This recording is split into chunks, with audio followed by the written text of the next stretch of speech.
Hey everyone, welcome back to our channel. One to step. On today's video, I'm going to show you how to hide location on Yubo. It's very quick and easy, so let's get started. First, launch the app on your phone. If you don't have the app yet, you can get it from Google Play Store or the Apple App Store. Once you do that, open the app and sign in. Then on your interface, you can see options like friends, go live, chat, activities and swipe. You don't have to select any of those. You just have to go to top right corner and tap on that user icon. After that, you have to select settings. That's also on the top right corner. Now swipe down and select safety and privacy. There you have to find location option, which is on the third.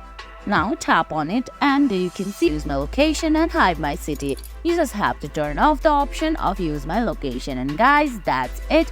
That's how you hide location on Yubo. I hope you found this video helpful. If you did, please give it a thumbs up, leave a comment, subscribe to our channel and hit that bell icon. See you in the next video. Thanks for watching.